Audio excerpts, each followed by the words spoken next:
કચ્છી લેવા પટેલ સમાજના વડીલો, 24માંથી પધારેલા જ્ઞાતિજનો અને મારા વાલા વિદ્યાર્થી મિત્રો, બધાને મારા વંદન. મને આજે આ સ્ટેજ ઉપર કારકિર્દી માર્ગદર્શન ઉપર બે શબ્દો કહેવા માટે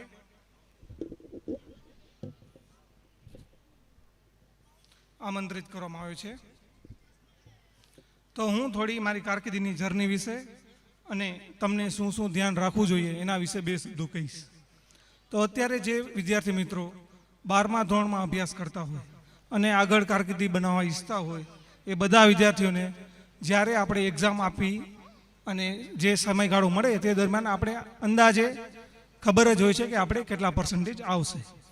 તો એ પર્સન્ટેજ ઉપર તમને પાછલા વર્ષનું સીટ મેટ્રિક્સ અને એના અનુસાર તમને કઈ કોલેજમાં એડમિશન મળી શકે અને તમને કયા કયા કોર્સમાં કે કઈ કઈ કોલેજમાં આગળ જવું એ બધાનું તમને લિસ્ટ બનાવવું જોઈએ. અને રિઝલ્ટ આવ્યા બાદ ટાઈમ વેસ્ટ કર્યા વિના ડાયરેક્ટ એડમિશન પ્રોસેસમાં જોડાઈ જવું જોઈએ. મારી વાત કરું તો મેં 2008માં 12th સાયન્સ RD વરસાણીમાંથી પાસ કર્યું હતું અને મને પહેલાંથી જ ડૉક્ટર બનવામાં બહુ રુચિ હતી. રિઝલ્ટ આવ્યા પછી તરત જ મેં આપણા સમાજના ટ્રસ્ટી શ્રી કેસરા સાહેબ સાથે વાત કરી અને તેમના માર્ગદર્શન હેઠળ અને મારા માતા પિતાના સહયોગથી ચાઇનામાં MBBSના અભ્યાસની શરૂઆત કરી. હું અહીંયા મારા માતા પિતા અને કેસરા સાહેબનો આભાર માનું છું કે તેમણે મને સાચું માર્ગદર્શન આપ્યું અને મને આગળ સ્ટડી કરવામાં હેલ્પ મળી. આગળ વાત કરું તો જ્યારે કોઈ પણ વિદ્યાર્થીઓ 12 સાયન્સમાં ગુજરાતી મીડિયમમાં ભણતા હોય અને સીધા તેમને અંગ્રેજી મીડિયમમાં ભણવા જવું પડે ત્યારે બહુ જ તકલીફ પડતી હોય છે. ઉદાહરણ તરીકે કે આપણે નોર્મલ લેંગ્વેજમાં જોઈએ તો આપણી બોડીમાં જે નસો હોય છે એમને આપણે ગુજરાતીમાં ધમની અને શીરા કહેતા હોઈએ છીએ. પણ જ્યારે તમે મેડિકલ એજ્યુકેશન ચાલુ કરો ત્યારે ડાયરેક્ટલી આર્ટરીઝ અને વેન્સ એવી રીતના તમારે મેડિકલ લેંગ્વેજમાં શીખવું પડે છે. અને આપણે હૃદયની વાત કરું તો હૃદયમાં 4 ચેમ્બર હોય છે જેને આપણે ગુજરાતીમાં કર્ણક અને ક્ષેપક કહેતા હોઈએ છીએ. પણ જ્યારે તમે મેડિકલ સાયન્સમાં આવો ત્યારે એ વસ્તુને તમને વેન્ટ્રિકલ્સ અને એટ્રિયમ એવી રીતના પ્રોનાઉન્સ કરવાનું હોય છે. એટલે નોર્મલ વિદ્યાર્થીઓ જે ગુજરાતીમાં ભણ્યા હોય એના માટે કોઈ બી તમે મેડિકલ સાયન્સના કોર્સ કરતા હો કે એન્જિનિયરિંગમાં ભણવા જતા હો તો તમને જ્યારે 12 સાયન્સ પાસ કરીને તમે આગળ વધતા હો અને જે સમયગાળો મળે તે દરમિયાન ઇંગ્લિશ શીખવું બહુ જરૂરી છે. નહીંતર તમે જ્યારે ફર્સ્ટ યરમાં હશો ત્યારે તમે લેફ્ટ આઉટ ફીલ કરશો. મેં મારું MBBS 2014-15માં પૂરું કર્યું. એના પછી જ્યારે મારે આગળ ભણવાનો વિચાર હતો, પોસ્ટ ગ્રેજ્યુએશન કરવાનો વિચાર હતો, ત્યારે હું બહુ કન્ફ્યુઝ હતો કે મારે કઈ બ્રાન્ચમાં આગળ અભ્યાસ કરવો. ત્યારે મેં મારા સિનિયર્સની સલાહ લીધી અને એ લોકોએ મને એવી સલાહ આપી કે જ્યારે તમે ઇન્ટર્નશિપ કરતા હો ત્યારે ઇન્ટર્નશિપ દિલથી કરો એટલે તમને તમારી રુચિ કેનામાં છે એ તમને અંદાજો આવી જાય.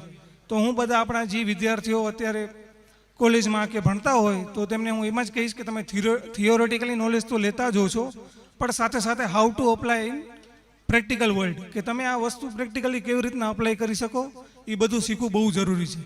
કેટલાક વિદ્યાર્થીઓ જ્યારે તમને કોલેજમાંથી પ્રોજેક્ટ મળતા હોય છે એ બધી વસ્તુ સિરિયસલી લેતા હોતા નથી અને જ્યારે તમે રિયલ ફિલ્ડમાં આવો છો ત્યારે થિયોરેટિકલ વર્લ્ડ અને પ્રેક્ટિકલ વર્લ્ડ બહુ જ અલગ હોય છે. અત્યારે આપણે ભારતની વાત કરું તો અત્યારે આપણા ઇન્ડિયાનો ગ્રોથ બહુ સારી રીતે થાય છે, પણ મલ્ટીનેશનલ કંપનીની એક જ કમ્પ્લેન હોય છે કે જ્યારે કોઈ વિદ્યાર્થી એજ્યુકેશન પાસ કરીને આવે છે ત્યારે એ લોકોને વર્ક રેડી ફોર્સ મળતી નથી. એ લોકોને 6 મહિનાની ટ્રેનિંગ આપવી પડે છે અને એમાં એમનો સમય અને એમના પૈસા બી ખર્ચાય છે.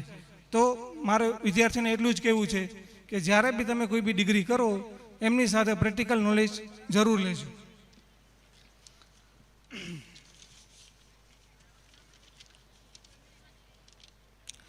મારી આગળ વાત કરું તો મેં મારું post graduation diploma in clinical pathology government medical college ત્રિવેન્દ્રમથી 2018થી 2020માં પૂરું કર્યું હતું. ત્યારબાદ મેં senior residency government medical college Kannur કેરલાથી 2021-22માં પૂરી કરી અને ત્યારબાદ ફરીથી મેં post diploma common entrance test આપી અને DNB પેથોલોજીમાં 2022માં એડમિશન લીધું અને 2024માં એસ્ટર મિમ્સ કાલિકટ કેરલાથી DNB પેથોલોજી પૂરું કર્યું. પોસ્ટ ગ્રેજ્યુએશન એક્ઝામમાં આપણે જ્યારે તમને એડમિશન લેવું હોય ત્યારે મેઇનલી તમને નીટ પીજી એક્ઝામ આપવાની હોય છે. અત્યારે નીટ પીજી છે, આઈ થિંક 2-3 વર્ષ પછી એક્ઝામની પેટર્ન અને એક્ઝામનું નામ બી ચેન્જ થવાનું છે.